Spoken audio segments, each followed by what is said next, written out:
Hi, this is Tim of the 1916 Company. Welcome and thanks for logging on. If you love this watch, email me, Team Mosso at the1916company.com for purchase, pricing, and availability questions concerning this watch.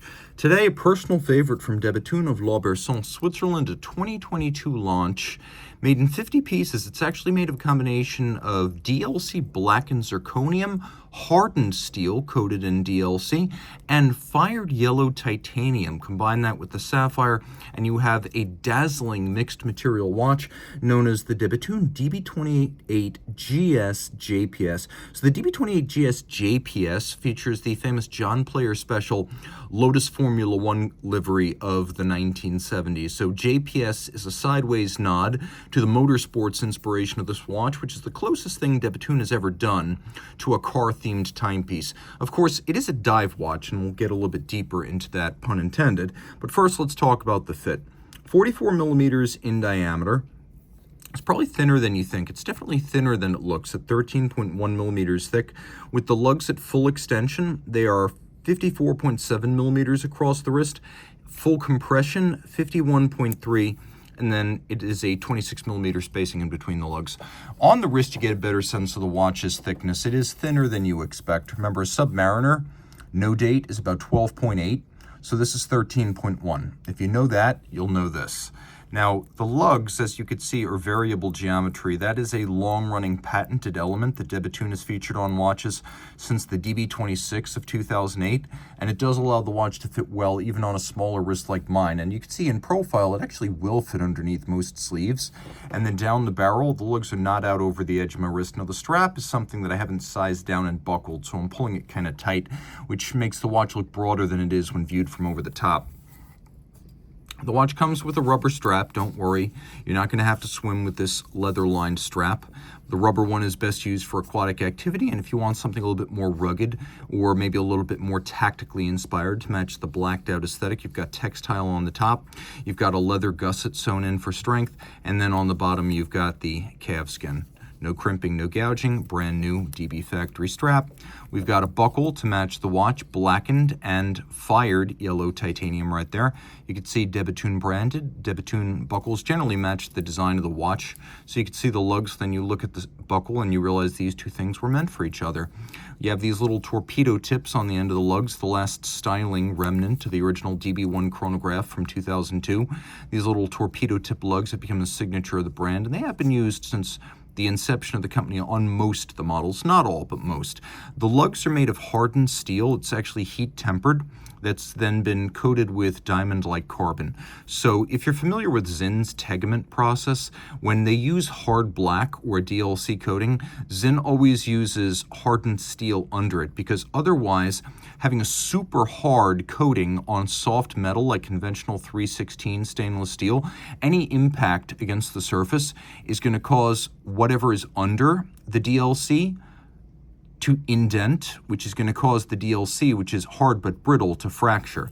And so Zinn only uses DLC on tegament or carbon-diffused hardened steel, and so does de Bethune. This is heat-tempered and hardened steel over which diamond-like carbon has been applied. So just like an eggshell will collapse in on the soft yolk, DLC will collapse in on a soft metal, but not on a hard metal. The result is that you don't get the conventional fracturing and breakup of DLC that you see on softer steel watches. This is going to be very resilient, almost completely impervious to scratches, and that goes for the bezel too. Now, the bezel is also made of hardened steel, but you can see that the steel has been polished to give a little bit of a different aesthetic, and then it is coated with diamond-like carbon. You can see that there's a knurling outboard that's easy to grasp with wet, sweaty, or gloved hands. Look very carefully. You can see the index is up at the top. The action is very light, but the detent is very positive, and the click is very loud, which I like. It's a 60 click, and although you can read the index against the minute hand by day, it's really designed to be seen in reduced light conditions. Now, there's two ways to understand the lume on this watch. One is the passive lume, which is present but not super bright. You can see, though, it does have a luminescent seconds hand, which I think is important for a diving watch. You need to know whether your mechanism is working in the dark. It's not really designed to lume that way. Let's hit it with a little bit more light. Passive lume is not nearly as exciting as the active lume. Now, you can see the mainspring barrels are running backwards. A minute repeater style centrifugal governor is slowing them down. So you can get a large amount of luminescence by dynamo generation. The barrels drive the dynamo activates 4 LED lights, which light up the whole dial, but also backlight the bezel. Now you can easily see that the bezel is calibrated individually for each of the 60 minutes of the hour. The power reserve indicator is off to the side. Typically, you've got about 1 minute of continuous luminescence before a fail-safe will activate to make sure that the LEDs turn off and the dynamo shuts down while you still have 24 hours of power reserve left. So you cannot accidentally stop the watch by running the dynamo off the barrels. The barrels do give you 5 days of power reserve. There's a little power reserve indicator in the corner. It's a 4 hertz beat rate. It's a 30 millimeter movement. The barrels have a patented self-adjusting quality. That means you cannot accidentally overwind them. Taking a quick look at the crown, you can see it is fired yellow titanium. Everything you see here that looks like gold is actually fired yellow titanium. That gold color is an oxide layer. Now, the crown is a screw down. The watch is water resistant to 105 meters. And again, like I said, you cannot accidentally overwind the watch. You can see that little minute repeater style governor right there. If it didn't have a governor for the discharge of the mainspring energy, it would only glow for about 3 or 4 seconds before the barrels were completely exhausted. So it would be very bright, but also very brief. Now, the watch does have a mid case that's made of zirconium, so blackened zirconium. You can see that mid case right here. You can also see that it's been engraved with a pattern that de Bethune calls microlight. So it's a type of guilloche that's used on its cases, dials, case backs, movements, and you can even see that it's used on the interior of the watch, the cover of the barrel bridge and the cover of the base plate. So this is a type of reductive lathe guilloche. It's just a more modern form. It wouldn't look right to have a Breguet style rosette here or coining the way a Breguet marine case would be designed. So this is a much more modern way of using lathe guilloche on a watch. Now, the dial also features mirror polished and fired titanium elements to achieve those yellow tones. The watch features 1, 2, 3 shock protection springs, which is there for avoidance of damage, yes, but it also improves the timekeeping qualities of the watch by allowing the flanking springs of this patented triple parachute system to take up most of the shock so that the Inca block spring at center doesn't have to return the balance staff pivot to its cup jewels. If the flanking springs can take up all the shock, then the balance staff is not displaced and the watch will keep better time as a result. So triple parachute's there for survival of the parts, but also better timekeeping. This is one of very, very few DB28 watches that has a running center second, so keep that in mind. The finishing is world-class, albeit unconventional. Look at elements like the mirror polishing and the beveling of the barrel bridge, for example.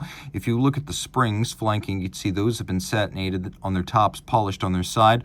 You can see that we have beveling within the jewel sinks as well and polished screw heads with satination on the wheels. On the reverse side of the watch, you can see this is under a sticker. There's microlight on the case back, microlight on the movement, satination as well as polish. You can see the mechanism that underpins this power reserve indicator, and this whole movement is called the DB28. So let's think of all the patented elements we've got here.